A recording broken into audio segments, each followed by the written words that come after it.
There is a moment in almost every family that looks small, sounds normal, and leaves a mark nobody talks about. It happens in the kitchen, in the car, at bedtime, after school, or in the 5 seconds after your child says one honest thing and instantly wishes they had not said it. A parent asks a simple question. A child gives a simple answer. And yet something invisible closes. Not the door, not the conversation, the child. So while you listen to this, I want you to do something most parents almost never do. I want you to go back in your mind to one recent moment with your child that still bothers you a little. Not the biggest argument, not the dramatic meltdown. Just one ordinary moment that felt off. Maybe they got quiet. Maybe they snapped. Maybe they rolled their eyes. Maybe they said nothing at all. Keep that moment in your mind, because by the end of this video, you may realize it was not random. It was a clue. And once you see these clues, you cannot unsee them. Because children do not suddenly become distant for no reason. They do not wake up one morning and decide to stop trusting their parents. They do not hide because they are evil little masterminds running a psychological operation out of their bedroom. They hide when honesty starts to feel unsafe. Not physically unsafe, emotionally expensive. That is the real problem in so many families. The child is still talking, but they are no longer speaking from the center of themselves. They are speaking from defense. And that is how relationships drift apart while still looking perfectly normal from the outside. The parent thinks, I am guiding. The child feels, I am being controlled. The parent thinks, I am protecting. The child feels, I am being watched. The parent thinks, I am helping. The child feels, I am failing again. And if that gap stays there long enough, the child begins to build a private world where the parent is no longer fully invited. That is where the silence begins. That is where the editing begins. That is where the safe answers begin. Fine. Nothing. I forgot. It's not a big deal. You wouldn't get it. I'm tired. Leave it. Those are not always answers. Sometimes they are shields. And the hardest part is that most parents who create this pattern do not mean to. They love their children deeply. They worry. They sacrifice. They try. They read. They ask questions. They show up. They care more than the child may ever fully understand. But love by itself does not automatically create emotional safety. That is one of the most painful truths in child psychology. A child can be loved and still feel emotionally alone. A child can be cared for and still feel misunderstood. A child can live in a stable home and still learn that some feelings are safer to keep hidden. So let's talk about the first way parents accidentally teach kids to hide. They react faster than they understand. A child comes home from school looking off. The parent feels the shift immediately. What happened? Why are you in a mood? Did someone say something? What's wrong now? Talk to me. And the child, who may already be overwhelmed, embarrassed, overstimulated, tired, socially bruised, or just emotionally maxed out, suddenly feels a spotlight hit their face. Now they have 2 problems. The original thing, and your reaction to the original thing. That is when many children stop trying to explain, not because they have no thoughts, because they have too many. They do not know how to explain the weird social tension at lunch, the teacher who made them feel stupid, the friend who left them on red, the pressure of trying to fit in, the exhaustion of being watched by peers all day, the weird shame they cannot name, the comparison, the anxiety, the sensory overload, the fact that everything feels big and stupid at the same time. They barely understand it themselves. And now they have to explain it cleanly, quickly, and in a way that does not trigger more questions. That is exhausting. So they say, nothing. And the parent hears dishonesty. But very often, what is really happening is overload. The child is not refusing connection. They are refusing pressure. That is a huge difference. Because once a parent interprets overload as defiance, the whole moment changes. Now the energy becomes sharper. Now the questions feel less curious and more prosecuting. Now the child feels the need to protect themselves from the conversation itself. And here is what is fascinating. Many parents do not realize that children are constantly studying them. They study your face, your tone, your pauses, the speed of your breathing, the difference between your calm voice and your tight, calm voice. They know when your concern is really panic. They know when your curiosity is really suspicion. They know when your help is really control. Children become emotional pattern experts because they have to. And once your child learns that certain kinds of honesty create a stressful reaction in you, they start adapting. They do not always stop talking all at once. Usually it is much quieter than that. First, they stop telling you the complicated version. Then they stop telling you the emotional version. Then they stop telling you the embarrassing version. Then they stop telling you anything that might become a lecture, a fix-it session, a guilt trip, or an investigation. And now the relationship still exists. But the truth inside it gets thinner. The second way parents accidentally teach children to hide is by confusing information with connection. A lot of parents know what their child did today, what class they had, what homework is due, what practice starts at 6, what grade came back, what chore got ignored, what app they use, who they sit with, what time they came home. That is information. It is not the same as connection. A child can answer every logistical question and still feel completely unknown. Because what children actually long for is not only to be managed. They want to feel felt. They want to sense that a parent can notice the emotional world beneath the behavior. That a slammed backpack may mean overload. That a rude answer may mean shame. That a messy room may mean fatigue, avoidance, sadness, or chaos inside. That a child who says, "Don't ask," is not always saying, "I don't need you." Sometimes they are saying, "I do not know how to let you in without feeling exposed." And that exposure matters more than adults realize. Children are not only afraid of punishment. Very often, they are afraid of being seen in a way that makes them feel weak, dramatic, disappointing, too sensitive, too messy, too much. This is why some kids would rather talk to a friend who gives terrible advice than a parent who gives excellent advice too fast. The friend may be less wise, but the emotional cost feels lower. And that is what parents miss. Trust is not built only on who loves you most. It is built on who feels safest to be real with. The third way parents teach children to hide is by turning every difficult moment into a teaching moment. This sounds responsible. It even sounds noble, but it breaks a lot of connection. A child is already upset. Maybe they are crying. Maybe they are defensive. Maybe they are angry. Maybe they are visibly embarrassed. Maybe they just got caught in something. Maybe they failed. Maybe they lashed out. Maybe they are clearly dysregulated. And right then, right in the hottest moment, the parent decides this is the perfect time for a lesson. Let's think about your choices. You need to learn from this. Why would you do that? What did you think was going to happen?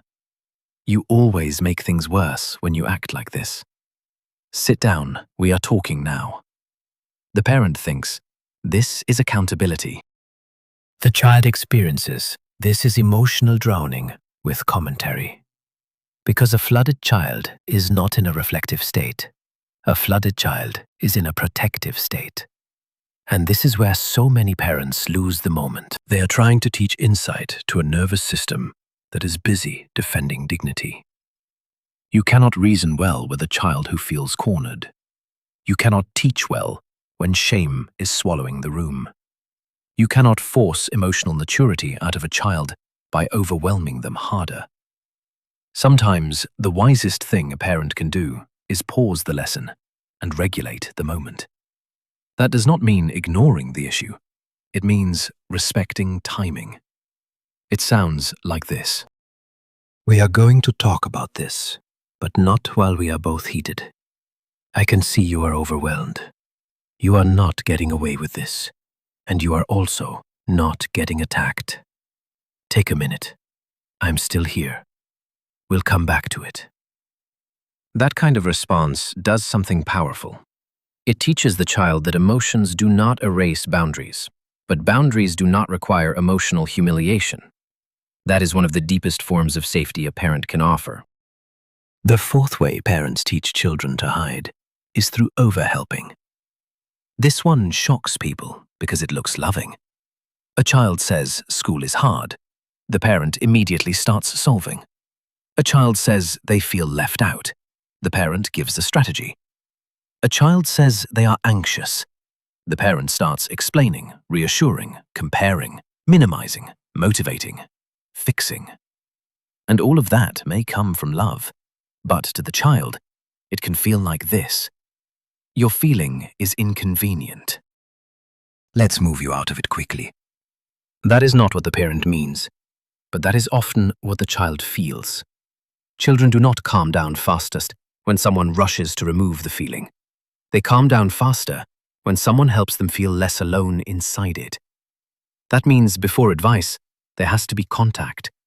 Before solving, there has to be understanding. Before strategy, there has to be some version of, I see what this feels like for you. You sound really disappointed. That was embarrassing, wasn't it? I get why you shut down. You wanted me to understand before I started fixing. That hit you harder than you expected. You're not crazy for feeling that. Those kinds of responses do not spoil children. They organize them. Because emotional validation is not the same thing as agreement. It is not saying everything you feel is correct and everyone else is wrong. It is saying your inner experience is real enough for me to treat with respect. And when children feel that, something opens. Not always instantly. Not dramatically, but enough. Enough for honesty to come closer. Enough for defensiveness to soften. Enough for the child to stop fighting the parent and start sharing the actual problem. If this is hitting a nerve, I want you to do something important right now. Leave a comment with one real-life example of a moment when you genuinely tried to help your child, but somehow the conversation got worse instead of better. Because that moment happens in almost every home, and parents need to hear that they are not the only ones. The fifth way parents teach children to hide is by making emotional openness feel risky. This does not always happen through yelling. Sometimes it happens through disappointment. That look, that sigh, that little laugh, that sarcastic line, that exhausted pause. That, seriously. That, again. That, I can't deal with this right now. Children are unbelievably sensitive to micro-reactions. Not because they are dramatic, because they are attached. When the person you depend on responds to your vulnerable moment with irritation, disbelief, exaggeration, or emotional withdrawal, you feel it in your body. And after enough repetitions, children start making calculations. Can I say this without becoming the problem? Can I admit this without hearing a speech? Can I tell the truth without making my parent anxious? Can I be messy without being made to feel ridiculous? Can I say what I feel without having it used against me later? If the answer keeps feeling like no, they adapt. They stop confessing mistakes. They stop asking for help early. They wait until small issues become giant issues. They get sneaky, not always because they are bad, but because privacy starts feeling safer than honesty. That is the part many parents misunderstand. Secrecy is not always rebellion. Sometimes it is self-protection learned inside the relationship. And the more a parent responds to that secrecy with intensified control, the more the child feels confirmed in hiding. Now the parent is checking more, pushing more, watching more, questioning more. And the child is editing more, delaying more, lying more, dodging more. Both people think they are responding to the problem, but both are feeding the pattern. The sixth way parents teach children to hide is by personalizing normal development. This is especially common with teens. A teen wants more privacy. The parent feels rejected. A teen gets more influenced by peers. The parent feels replaced. A teen closes the bedroom door. The parent feels shut out. A teen becomes moodier, more self-conscious, more reactive, more protective of their own space. The parent interprets it as disrespect, ingratitude, or the loss of the relationship. But growing children are supposed to separate, not completely, not cruelly, but developmentally. They are supposed to begin pulling parts of their identity out of your hands and into their own. That process is messy. It is awkward. It is inconsistent. One day they act 12. The next day they act 25. Then 5 minutes later, they act emotionally feral because you looked at them the wrong way while they were hungry. That is not because teens are broken. It is because development is uneven, and the parents who stay connected through that phase are usually not the parents who demand constant access. They are the parents who can tolerate some distance without turning it into a threat. That is a massive skill. To say, I can let you have privacy, without acting like privacy is betrayal. I can let you pull away a little without chasing you emotionally across the house. I can respect your growing independence without collapsing into panic or control. I can stay available without forcing closeness every time I feel insecure. Children feel the difference between a parent who wants connection and a parent who wants emotional ownership. One feels safe, the other feels suffocating. And once a child begins to experience the parent as emotionally suffocating, honesty drops. Because every truth now has too much weight. Every confession becomes a family event. Every preference becomes a debate. Every mood becomes a meeting. Every mistake becomes a prophecy about the future. That is too much pressure for a developing person. The seventh way parents teach children to hide is by forgetting that repair matters more than perfection. Every parent gets it wrong. Every good parent gets it wrong repeatedly. You will overreact. You will misread the moment. You will push when you should have paused. You will fix when you should have listened. You will make one child feel unseen while trying to protect them. That is part of the job. The real danger is not imperfection. It is unrepaired imperfection. When parents mess up and then protect their own ego instead of repairing, children learn something painful. They learn that the truth can only flow one direction. Parent to child, never child to parent. But when a parent can come back and say something real, the relationship changes. I came in too strong. You were trying to tell me something, and I turned it into pressure. I was scared, but I handled it badly.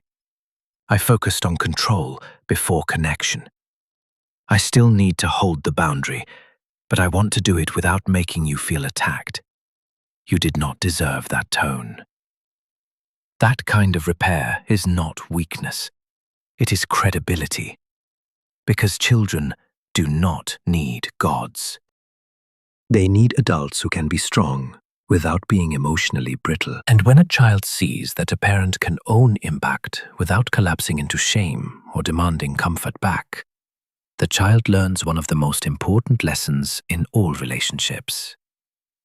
Conflict does not have to kill connection. Mistakes do not have to become emotional exile. Love does not disappear when things get hard. That lesson is life-changing. And this is where many families either heal or quietly harden. Because if your child starts to feel that even hard conversations can remain emotionally safe, they begin to bring you more truth. Not perfect truth, not every detail, but more truth. They come earlier, they admit sooner, they hide less, they recover faster. They stop wasting so much energy protecting themselves from your reaction. And that gives you something most parents are actually longing for: real influence. Not fear-based influence, not forced obedience, not compliance created by anxiety. Real influence, the kind that exists because the child still lets your voice reach them when their world gets noisy. We're getting close to the final stretch of this part, so stay with me, because this is where the whole thing turns. Most parents think the goal is getting children to talk more. That is not the deepest goal. The deeper goal is becoming the kind of presence around which truth does not have to hide. That changes everything. It changes what happens after a bad grade, after a breakup, after a lie, after a bad choice, after social drama, after panic, after shame, after failure, after the child becomes someone you do not fully understand for a season. Because in those moments, your child is silently asking a question they may never say out loud. When I am at my worst, what happens to me in your presence? Do I get handled? Do I get fixed? Do I get judged? Do I get investigated? Do I get mocked? Do I get turned into a disappointment? Or do I get guided without losing my dignity? That question lives under more family conflict than people realize. So before you ask how to get your child to open up, ask something more honest. What does my child expect will happen when they tell me the truth? That answer will reveal the emotional climate of your relationship more clearly than almost anything else. And if the answer hurts, that is not the end. That is the beginning of better parenting. And this is where many parents get trapped in the same cycle for years without realizing what is really happening. The child does something difficult. The parent reacts to the behavior. The child reacts to the parent's reaction. The parent reacts to that reaction. And very quickly, nobody is dealing with the original problem anymore. Now the real problem is the emotional pattern between them. This is why some families keep having the same argument in different clothing. The homework fight is not about homework. The phone fight is not about the phone. The attitude fight is not about attitude. The lying fight is not only about lying. The messy room is not only about the room. The silence is not only silence. Underneath those repeated conflicts are deeper questions children keep asking without words. Am I safe when I disappoint you? Can I be struggling without becoming your project? If I tell the truth, will you stay steady? Do you want to understand me or just manage me? Can I be different from you without losing your love? Will you still see me clearly when I am not easy to like? These questions are always in the room, even when nobody says them out loud. And what makes parenting so emotionally difficult is that children usually do not ask these questions directly. They ask them through behavior.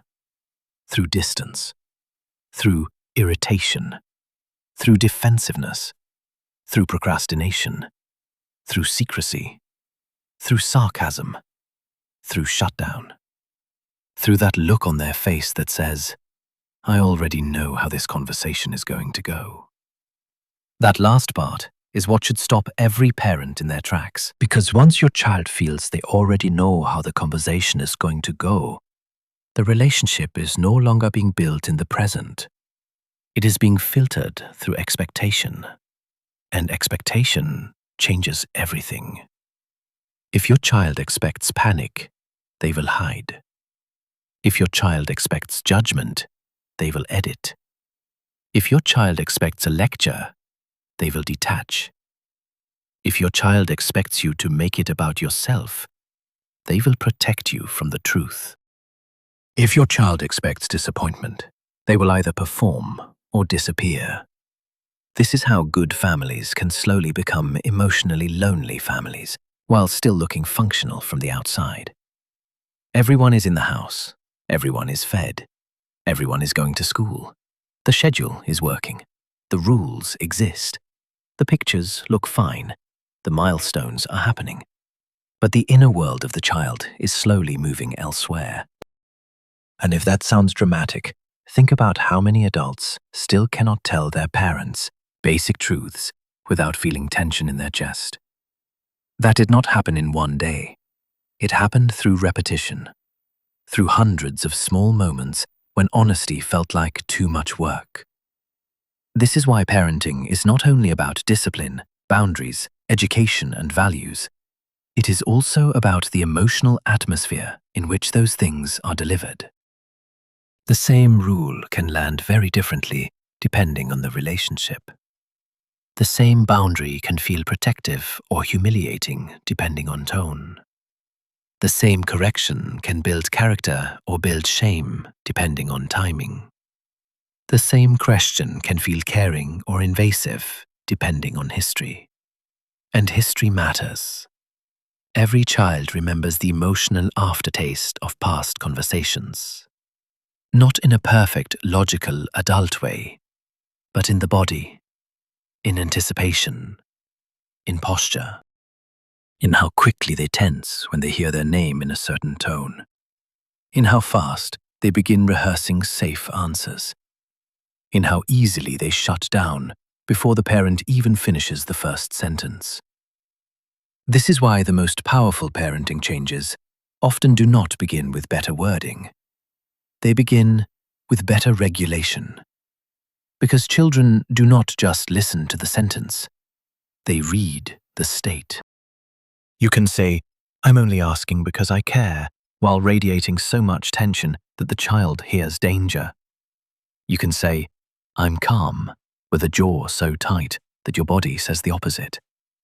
You can say, "I'm here for you," while standing in a way that already feels like a trial. Kids notice. Teens notice even more. And once a child starts reacting to your state instead of your words, the problem is no longer communication technique. The problem is emotional safety. Now, this next part matters a lot. Many parents think that if they become calmer, softer, or more validating, their child will take advantage of them. They worry they will lose authority. They worry they will raise a manipulative child. They worry empathy will make them weak. They worry the house will fall into chaos. But calm is not weakness. Validation is not surrender. Respect is not indulgence. Emotional safety is not the absence of standards. The strongest parents are often the ones who can do something very rare. They can stay connected without losing structure. They can hold a firm line without humiliating the child standing in front of them. They can say no without making love feel unstable. They can respond instead of react. That kind of parenting is powerful because it teaches children a truth they will use for the rest of their lives. Love can remain present even when conflict is present. That is a massive lesson, and many children never learn it clearly. Instead, they learn one of two extremes. Either conflict means emotional danger, so they become avoidant, people-pleasing, anxious, secretive, or conflict-phobic. Or conflict means domination, so they become aggressive, defensive, hard, controlling, or emotionally armed before the other person can reach them first. Both patterns often begin in ordinary family interactions. That is why these moments matter so much more than people think. And here is something parents almost never admit out loud. A lot of what looks like control is actually fear. The fear that your child will suffer. The fear that they will fail. The fear that they will be rejected. The fear that they will make the kind of mistake you made. The fear that one bad habit means a ruined future. The fear that if you do not stay on top of everything, something will slip and you will blame yourself forever. Fear does not make parents bad. It makes them human. But unexamined fear often turns into behavior that damages trust. It turns into over-questioning, over-monitoring, over-explaining, over-correcting, over-personalizing, over-reacting. And then the child is no longer just relating to your love. They are also relating to your fear. That is exhausting for them. Because children should not have to manage the emotional weather of the adult in order to stay connected. Yet many children learn exactly that. They learn when mum is already stressed. They learn when dad is in one of those moods. They learn what to say, what not to say, when to disappear, when to stay quiet, when to delay telling the truth, when to act normal, when to smile, when to lie low until the storm passes. And families can call that respect, when it is actually adaptation. That is an uncomfortable truth, but an important one. A quiet child is not always a peaceful child. A compliant child is not always a secure child. A high-achieving child is not always a connected child. A funny child is not always an emotionally safe child. A mature child is not always mature. Sometimes they are simply careful. And careful children often become adults who do not know how to be fully honest in close relationships. This is why repair inside the home is so important. Not image. Not appearances. Not pretending everything is fine. Repair. Real repair sounds like truth. I made that harder than it needed to be. You were telling me something important, and I got too focused on controlling the moment. I let my fear show up as pressure. I was listening for what was wrong, not for what you were trying to say. I still mean the boundary, but I don't want you to feel emotionally cornered by me. I see how my reaction made it harder for you to be honest.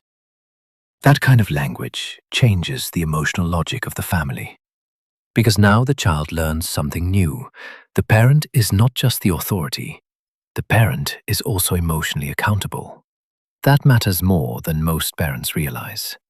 Children do not need perfect authority. They need trustworthy authority. And trustworthy authority is not built by never making mistakes. It is built by being repairable after them. Now think about what happens when a child makes a mistake in a family where repair exists. They may still fear the consequence. They may still dislike the boundary. They may still feel embarrassed or angry. But they do not automatically feel alone. That is the difference. In one family, a mistake means disconnection, shame, emotional unpredictability, maybe a lecture that turns into an attack on identity. In another family, a mistake means truth, accountability, limits, consequence, and also continued relationship. Children grow differently in those environments. In the first, they learn to hide. In the second, they learn to come back. And coming back is one of the most important skills any human being can learn. To come back after conflict. To come back after shame. To come back after error. To come back after being seen imperfectly. To come back instead of disappearing, lying, performing, or emotionally evacuating. Parents teach that not mainly by explaining it. They teach it by how they receive the child when hard moments happen. This is why emotional safety is not a trendy phrase. It is the foundation of influence. A child who feels safe with you is more reachable, more coachable, more honest, more open to guidance, more likely to tell you the smaller truth before it becomes a larger problem, more able to tolerate correction without feeling annihilated by it. And no, safety does not guarantee easy parenting. Some children will still be intense. Some teens will still be complicated. Some seasons will still feel like emotional weather systems living in your house. But safety changes what is possible inside those seasons. It creates enough room for the real problem to emerge. And once the real problem emerges, parenting gets wiser. Because now you see that the lying may be about fear of your reaction. The procrastination may be about anxiety and shame. The anger may be about feeling powerless. The distance may be about overwhelm. The sarcasm may be a shield against embarrassment. The phone obsession may be escape from inner discomfort. The refusal may be the only form of control the child can still feel. That does not excuse bad behavior. It explains it. And explanation is what makes effective guidance possible. A parent who only sees behavior will try to crush symptoms. A parent who sees meaning can actually lead change. That is where true influence begins. And if this is helping you see your child differently, subscribe to the channel and share this with one person who genuinely cares about children, family, and the hidden psychology inside everyday conversations. Not because anyone needs another perfect parenting video, but because a lot of people are trying to love their children well while repeating patterns they do not even know they are repeating. Because once you understand what shutdown really is, you start hearing things differently. You hear that whatever is not always indifference. You hear that leave me alone is not always rejection. You hear that I forgot may carry shame. You hear that stop asking may mean I do not know how to tell you this safely. You hear that attitude may be fear with armor on it. You hear that silence may be the child's last attempt to keep some dignity in a moment that already feels too intense. And that changes you as a parent. You become slower to label, slower to panic, slower to moralize, slower to turn every rough patch into a prophecy. You stop asking, what's wrong with this child? And you start asking, what is this child protecting right now? That question changes the room. Because when you see the protection, you stop fighting the symptom so blindly. You start understanding the function. The child is not only trying to make your life harder, they are often trying to survive a feeling they do not know how to manage well yet. And children need adults who can remember that in the middle of behavior that is not easy to love. That is the real challenge of parenting. Not loving the adorable version of your child. Loving the overwhelmed version, the defensive version, the secretive version, the arrogant version, the ashamed version, the version that makes you feel helpless, angry, rejected, or afraid. Not by approving of harmful behavior, but by staying strong enough not to lose sight of the human being underneath it. Because that is what children remember. They remember whether your power felt safe. They remember whether your rules had dignity in them. They remember whether your correction felt like guidance or contempt. They remember whether mistakes made them feel coached or condemned. They remember whether truth got safer or more dangerous over time. And one day, these tiny, repeated moments become their internal map for relationships.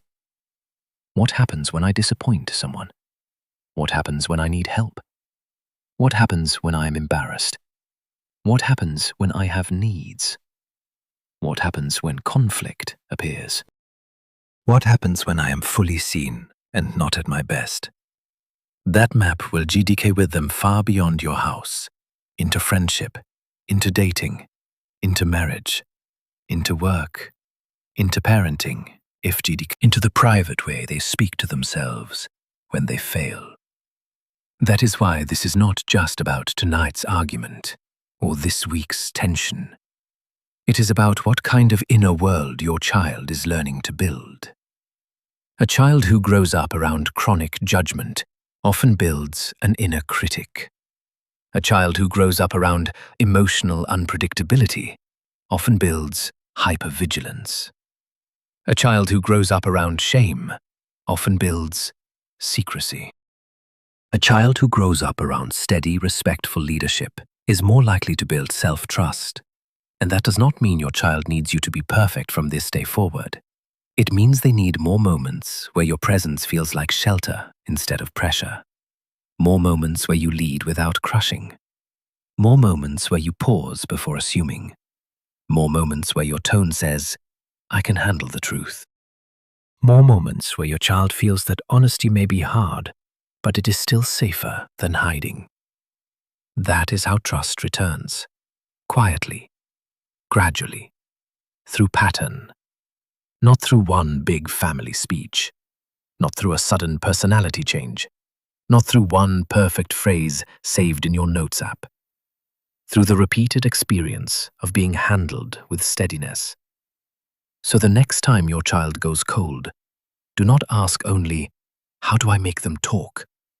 Ask, what in this moment might make truth feel costly? The next time they get rude, do not ask only, how do I stop this behavior right now? Ask, what is happening underneath this that I need to respond to skillfully? The next time you feel your own fear rising, your own shame, your own anger, your own urge to overpower the moment, pause long enough to remember this. Your child does not need a perfect performance from you. They need emotional leadership. They need a parent who can stay clear when emotions get loud. A parent who can hold limits without making love feel fragile. A parent who does not confuse control with connection. A parent who can look at a hurting child without making that child feel like a burden to solve. That is how families become safer. That is how honesty comes back. That is how trust survives adolescence, conflict, mistakes, and change. And maybe the most important truth of all is this. Children do not open up because parents demand honesty. They open up because somewhere deep in their body, they believe the truth will still be safe in your hands. So if you want to change your relationship with your child, begin there. Become safer for the truth. Because when a child no longer has to choose between honesty and emotional survival, something beautiful happens. The walls do not always fall at once, but the door begins to open.